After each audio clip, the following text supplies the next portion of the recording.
How do you define someone's identity? What makes you, you? And what makes the person sitting next to you who he is? Demetri Martin endeavors to answer these questions in his piece entitled, Who Am I? Here we see the author reveal that each of us are snowflakes or onions or artichokes. We have many things that encompass us in making us unique, layered, and somewhat mysterious. Here to perform this piece is Asia Grant.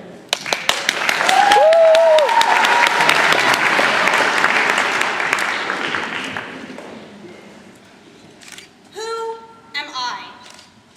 That is a simple question, yet one without a simple answer. I am many things, and I'm one thing. But I am not a thing that's just lying around somewhere like that marker, or that toaster, or that housewife. That is for sure I am much more than that. I am a living, breathing thing. A thing that can mark with that marker, toast with that toaster, and house with that housewife. And still, I am much more. I'm a former baby, and a future skeleton. Oh, and a distant future pile of dust. I'm also a Gemini, one who's on the cusp, the Taurus cusp. I am thoughts and concepts and feelings and outfits.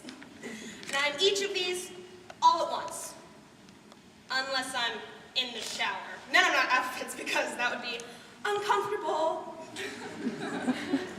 People have known me by many titles. In high school, I was student and key club vice president, and that kid who sat alone at lunch. In college, I was pledge, and then disappointed, and then transfer student after that. I'm actually amazed at how picky some so-called sisterly organizations can be. I'm actually glad they didn't pick me for their stupid sorority. I am everything, and I'm nothing.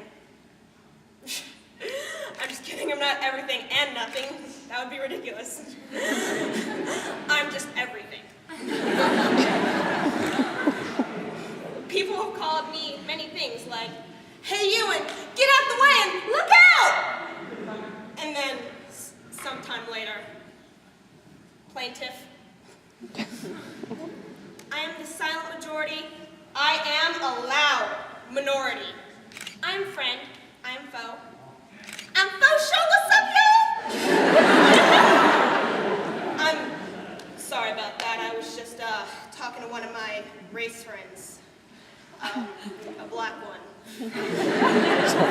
I am black and I am white. And I'm both these when I'm dressed up as a mime. And then I am shh. I am Batman. But only on Halloween. And then I'm not invited to many parties, but that's okay because that only makes me a more accurate Batman. Because Batman doesn't go to parties as Batman, but only as Bruce Wayne. I'm so right about this. I am the walrus, but not the one you're probably thinking of. I'm less the walrus in the sense of legendary music and more the walrus in the sense of his tendency to lie around in places for too long. I am bravery, I am courage, I am valor, I am daring. I'm holding a thesaurus. I am the sun, I am the moon, I am the rain, I am the earth. I'm these when I'm taking mushrooms with Kevin. I'm really good friends with Kevin. I don't really remember what Kevin's last name is.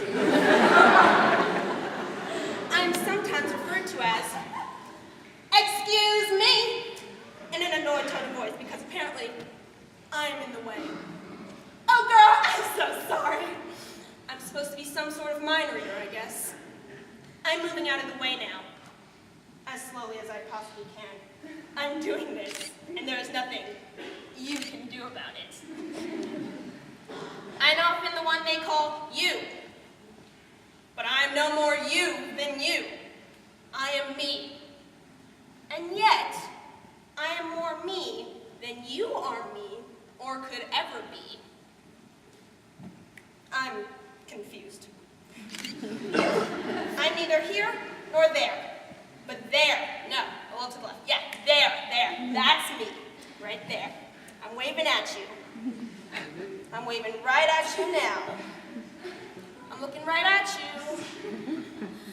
I'm wondering why you're not waving back. I'm starting to feel a little awkward. All right, well, you know what?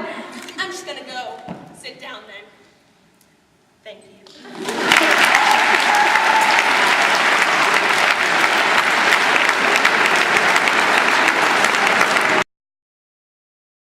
From infancy to adulthood, he reveals that goodbyes do not come easily to all people.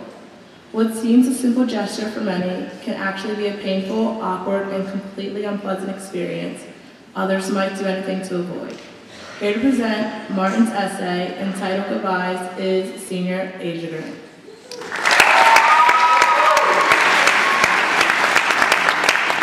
I am bad at goodbyes. It's been a problem I've had ever since I can remember. My parents once told me that even before I could speak, I had trouble with goodbyes. Like as a baby, when someone would say goodbye to me, I would stare at them and loudly fill my diaper as I crawled onto their lap. So as a toddler, my parents started putting me in the basement whenever it came time to say goodbye. Because if they didn't, and someone would say goodbye to me, I'd panic, do a little dance, and run full speed into the wall. Of course, I don't remember doing this. I was too young. But the permanent marks on the wall and on my face are pretty good indicators that this probably did happen. And by the time I got to high school, I had developed a full-blown problem. If someone even uttered the word goodbye to me, I would tackle them. I earned the reputation of not only being clingy, but also holdy, because once I had that person on the ground, I would hold them there as hard as I could. And when I left for college, I didn't know how to say goodbye to my family, so I just snuck out the night before while everyone was sleeping. I'm pretty sure my parents understood that I needed to do this, even if they were a little hurt by it. Unfortunately, I somehow managed to ruin that goodbye when I ran into our dog Buster on my way out the house. Saying goodbye to Buster proved to be so difficult that I ended up just throwing him directly at my parents, who were sleeping. I mean, if I'm meeting someone for the first time, I can say hello, no problem. If I'm meeting an attractive man for the first time, I can say hello in a very seductive way. But unfortunately, that man tends to be very good at saying goodbye to me. And then I saw a therapist. Whenever I went to his office, we would just stand there and say goodbye to each other for the entire session, which inevitably put a lot of pressure on the end of every session. And it often made leaving his office very confusing. Part of the problem, he told me, was that I just can't read situations well. Like if we're saying goodbye to each other, I don't know if we should hug or kiss on the cheek or just hold legs. So I end up guessing. How far I've been wrong every time I've guessed hold legs. The therapy didn't cure me. It did help. I got pretty good at saying other things instead of goodbye, like, I'm going over there now! Or, I'm not going to stay here anymore! My friend John is so good at goodbyes, he can say anything and it sounds just right, like cheerio, or peace, or I'll see you in hell. Goodbyes. Not me. I probably couldn't even say goodbye to someone who was falling off a cliff. I'd probably just shrug and make a face like, People often ask me what I'm going to do when it comes time to die. I honestly don't know. I guess I'll just make a sound like, and pretend to die. And once everyone leaves, I'll actually die? But I bet by then our society will have robots that can help you say goodbye, or some sort of self-puppeting thing that you can hook yourself up to do it for you. Hey, look! What is that over there?